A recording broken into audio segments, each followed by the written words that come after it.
and SHA works for sure.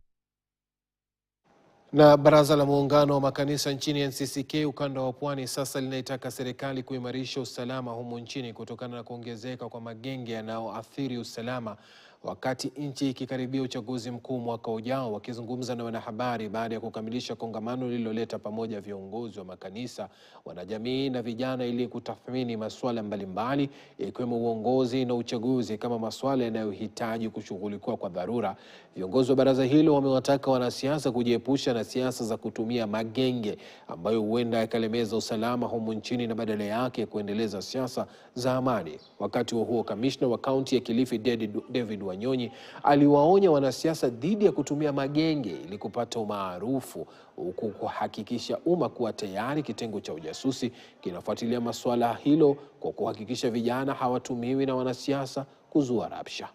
Vikundi vya ambavyo vinaleta hatari kwa usalama vimeendelea kujitokeza.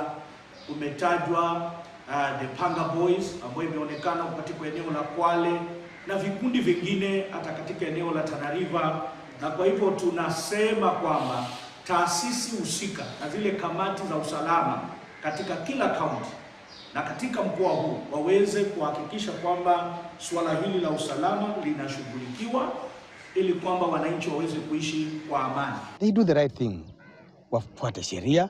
Kama kuna mtu akona sera yake, akona agenda yake, aje kwa wananchi awaambie bila kutumia guns. The best way is not to use guns. Na guns haswa wataadhirisha maisha ya wananchi. Haswa hawata wapatia wale wanasiasa ile mileage ambayo wanatarajia. Ni ombi langu kwa wanasiasa ya kwamba wakati wote wanapopata jukwaa la kuongea, waongee mambo ya kuunganisha watu, si ya kugawanya watu. Lakini pia hasa katika nyumba za ibada tuweze kuepuka kuongea maneno yatakayogawanya watu kwa misingi ya kikabila au misingi ya iwayo yote ile. Kutofautiana kisiasa si jambo baya, lakini kuweza kuongea mambo yatakayosababisha hisia za watu kuchemka kisha baadaye wao wakaketi na kuweza kujivinjari si jambo la maana.